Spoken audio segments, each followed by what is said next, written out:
Welcome to Christopher's Lifeboat Foundation's podcast. I'm Rain Story. Today's topic is neural pathways and neuroplasticity. And for today's broadcast, I want to read an excerpt from the book, The Lifeboat, Experiences from Within the Storm. And along with reading the excerpt, I want to insert some of my own thoughts as we go along. And I hope this is very helpful to you. Thank you for listening. A neuron or nerve cell processes and transmits information through electrical pulses and chemical signals as they connect together to form complex and intricate networks inside our brain. Neural pathways are networks of elongated neurons or white matter that connect all the nervous systems of the brain together like a superhighway by which information travels. Together, they enable the brain to rewire itself in a phenomenon called neuroplasticity. Now, being that the human brain is the most complex object in all the known universe, even more complex than a supernova, we have the power to do great things. Now, I know you're wondering, what does that have to do with grief? Answer, everything. Let me explain how this works. When we are born, we begin making associations between thoughts and emotions.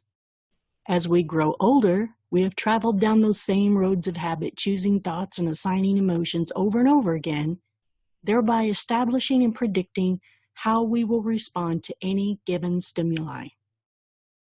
Now, these habits of tying together thought and emotion are not always good or healthy responses. But remember the phrase, you can't teach an old dog new tricks? Wrong. Neural pathways in our brain are conditioned by the choice of thoughts that we invoke.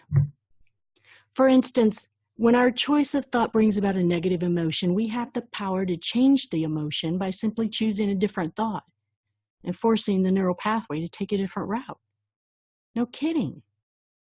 And with practice, we can literally change the way our brain thinks and control the emotions that those thoughts elicit. For example, envision that you're walking down a beaten pathway to your favorite fishing pond.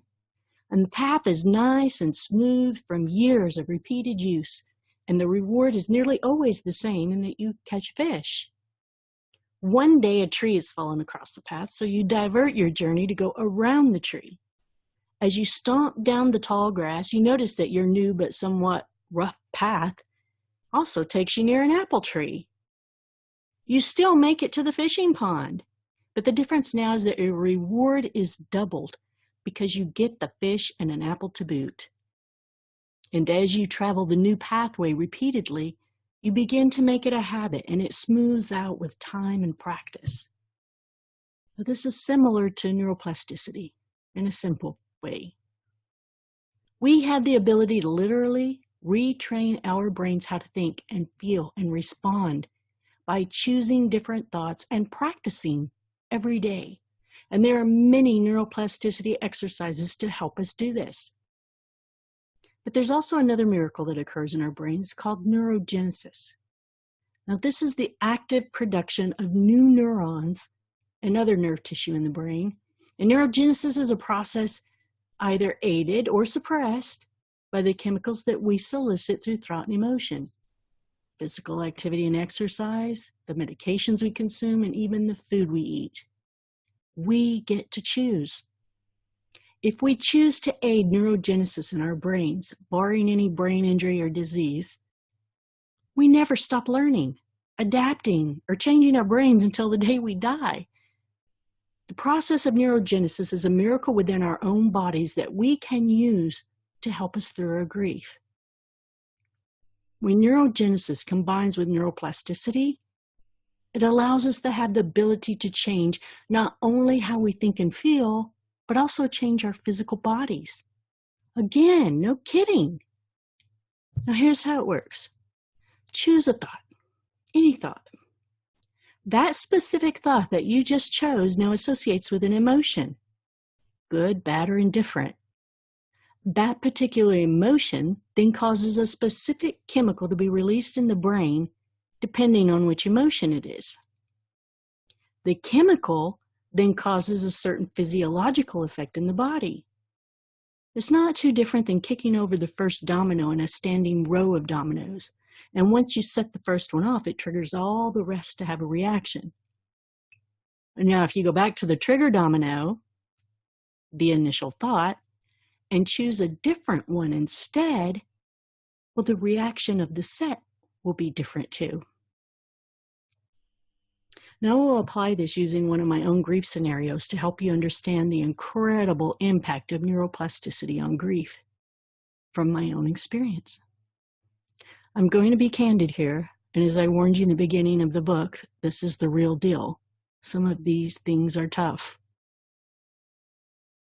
But one of the trigger thoughts that sends me into the deep, dark spiral, into that black abyss of reliving my nightmare, is the image of seeing my son in a casket with stitches in his face, with bad makeup smeared on it, a chunk gone from his head, and the cold stiffness of his face and body.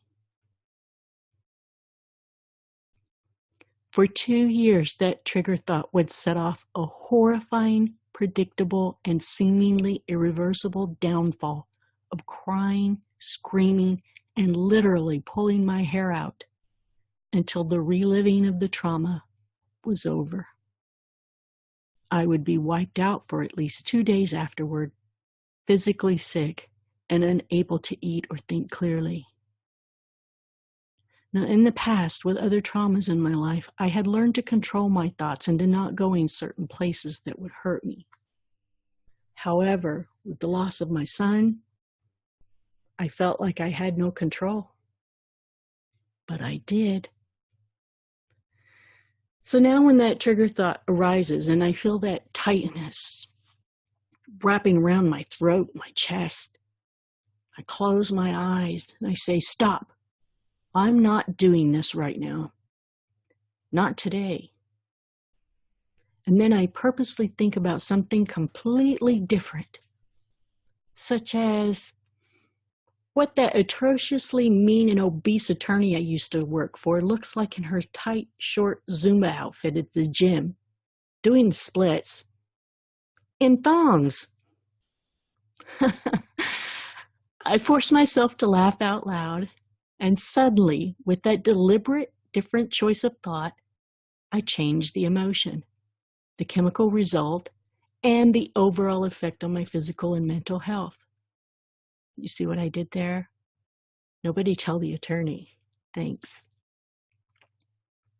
One more thing to note is that normal grief is a healthy and natural response to loss. It must be expressed, not suppressed, not skipped over. You can't skip grieving. However, with complicated grief, or CG, it's grief gone wild. Is not good on our overall well-being.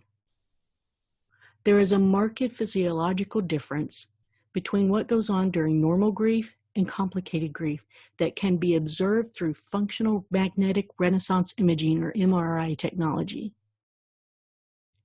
And when the University of California, Los Angeles performed this type of testing, results showed that when patients suffering complicated grief were shown photos of their deceased loved ones, their brains lit up brightly in the area associated with rewards and longing.